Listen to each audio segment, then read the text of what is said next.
এদিকে আবার এতখানি চাল চাল ভেজানো হয়ে গেছে। তো ফ্রাইড রাইসের চাল মনে হচ্ছে দেখে। না, এটা হচ্ছে বিরিয়ানির চাল। আদতেও কি এদিকে বিরিয়ানি আবার হচ্ছে? চলছে কি সমস্ত বুঝতে এইদিকে পারছি না। জলের মধ্যে তেজপাতা দিয়েছি। এটা হচ্ছে বিভিন্ন রকম এলাচের জিনিসপত্র সব দেওয়া হয়ে গেছে। তার সাথে জল ফুটে উঠেছে। এবার জলের মধ্যে আমি এই চালগুলো মোটামুটি ওই আধ ঘন্টার বেশি 45 মিনিট মতো ভিজিয়ে রেখেছিলাম। এবার চাল দিয়ে দেব।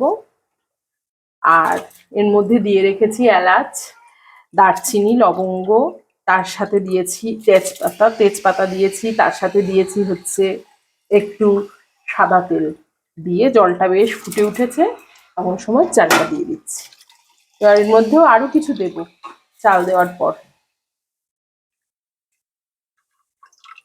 চালটা দেওয়া হয়ে গেছে, একটু আদা কুচি দিয়ে দেব। একটু আদা এরকম করে।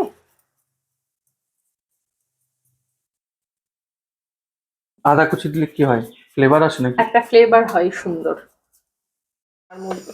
তার মধ্যে দিয়ে দেব পরিমাণ মতো নুন। নুন দিলে কি হবে, বিরিয়ানিটাই নুনটা বেশ ভালো হবে। এবার আলু কটা একটু হালকা ভাবে সেদ্ধ করে নেব।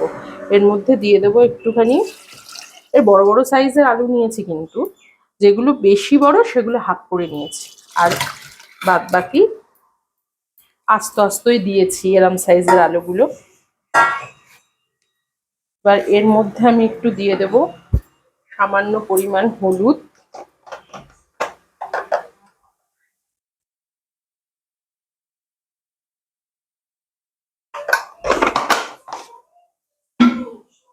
আচ্ছা নুনটা এখন আর দেবো না, হলুদটা দিয়ে একটু সেদ্ধ করে নিই।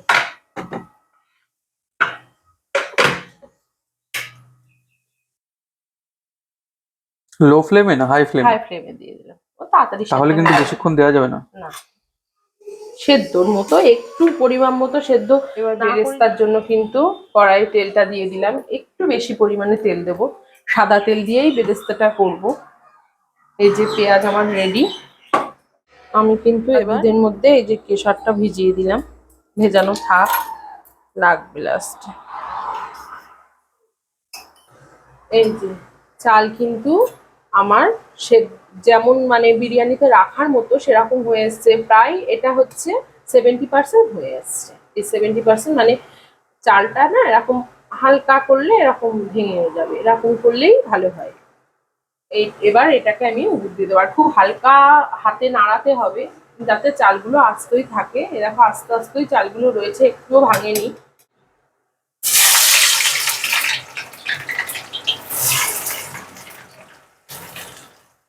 প্রথমে দেওয়ার সময় একটু লো ফ্লেম, তারপরে একটু হাই ফ্লেমে দিয়ে দিয়েছি। একটু হাই ফ্লেমে না হলে অনেকক্ষণ টাইম লাগবে, কিন্তু এটার লাস্টের দিকটাই একটু বুঝে শুনে নামাতে হয়। বেরেস্তাটা প্রথমে হাই ফ্লেমে দিয়েই আমি ভেজে নেব।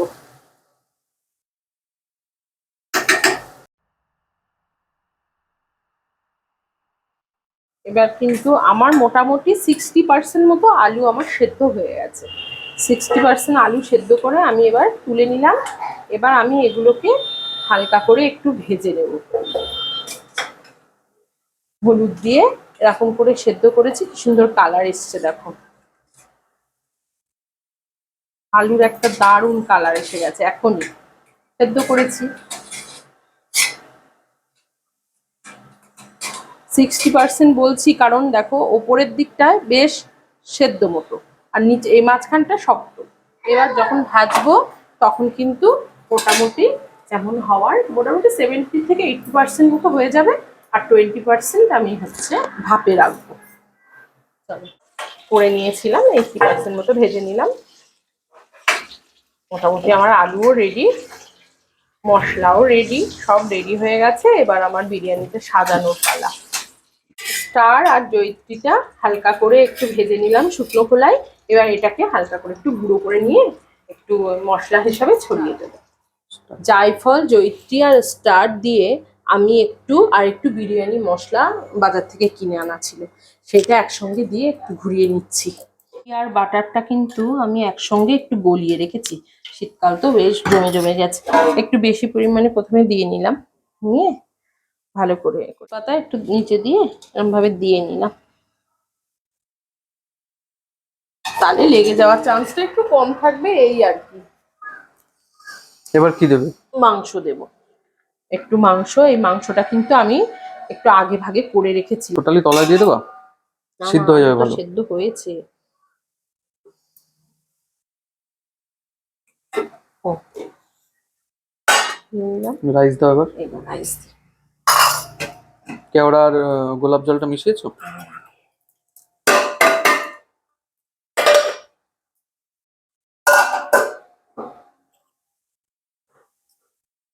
এর মধ্যে আমি একটুখানি এটা গোলাপ জল এই 2 ঢাকনির মতো দিয়ে দিলাম, আর এটাও কেওড়া জলটাও দিয়ে নিলাম ঢাকনির মতো।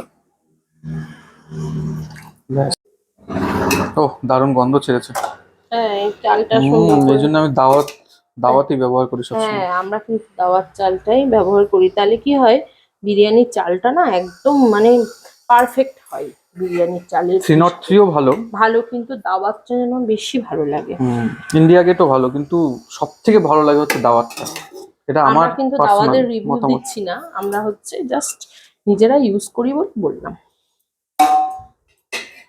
আচ্ছা, এবার আমি এর উপর দিয়ে দেবো একটু বেরেস্তা।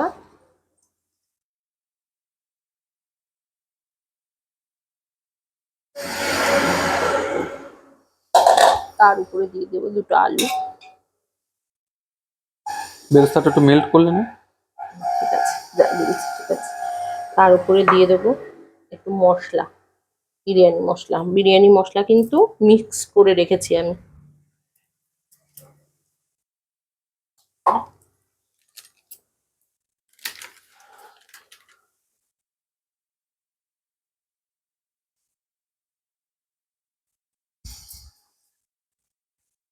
তার উপর দিয়ে একটু দিয়ে দিলাম কেশর, দুধ, কেওড়া জল, গোলাপ জল সব মিশিয়ে রেখেছিলাম একসঙ্গে, সেটা দিয়ে দিলাম।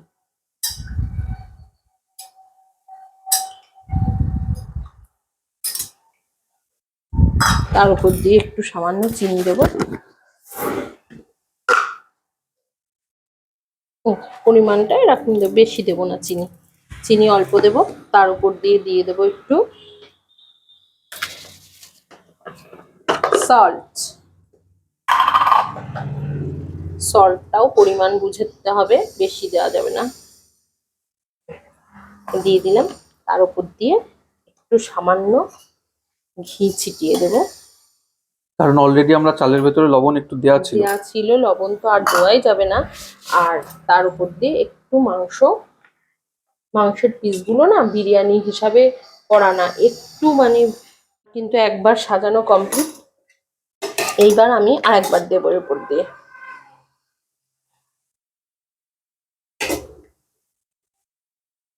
হালকা হাতে কিন্তু এরকম করে করে দিতে হবে, তাহলে চালগুলো ভাঙবে না।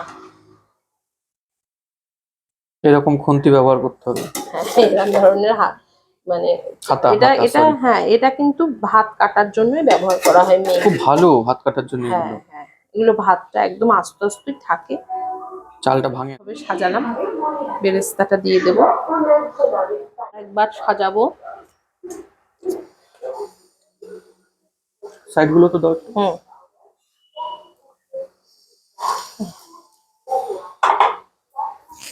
তার উপর থেকে একটু দিয়ে দেবো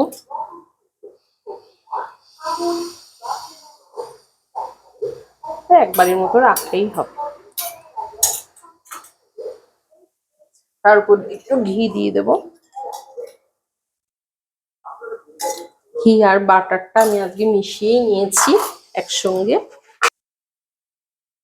আর একবার এইভাবে ভাবে পরপর একের পর এক স্টেপ বাই স্টেপ সাজিয়ে নিচ্ছি। খুব সুন্দর হয়েছে চালের ইয়েটা আর কি, পরিমাপটা একদম যেমন দরকার ছিল ঠিক সেই রকম হয়েছে। আমি এটা বিরিয়ানিটা চাপিয়ে দিয়েছি। অ্যাকচুয়ালি আটার ডো দিয়ে সবাই এরম ভাবে আটকে দেয়, আমি আর দিইনি আজকে। এইভাবে দিয়ে ওপরে জলের এই ভারী একটা মানে গামলা বসিয়ে দিয়েছি, তাতে মনে হয় না এখান থেকে কিছু আর আটার ডোর দরকার পড়বে বা ভেতর থেকে কোনো হাওয়া বেরোবে, এটা সেন্টটা এটাই আসবে, সেম রেজাল্টই পাবে। চলো দেখা যাক। আর হাই ফ্লেমে 20 মিনিট দিয়ে দেবো, আর লো ফ্লেমে আরো 20 মিনিট দিয়ে রাখবো। এবার দেখার পালা, চলো। সারাদিনের মেহনত এখন কি হয় দেখি। বাবা প্রচন্ড গরম হয়ে গেছে। এই হচ্ছে আমার স্পেশাল বিরিয়ানি। হা হা হা হা হা, গন্ধ তো একদম ভরপুর বেরোচ্ছে। কি বন্ধুরা, বিরিয়ানিতে এখনই মনে হচ্ছে দেখে বসে পড়বো এক্ষুনি, আর দেরি নয়, চলে এসো। দেখো তেল আর মানে বিশেষ করে ঘি একদম চুপচুপ করছে।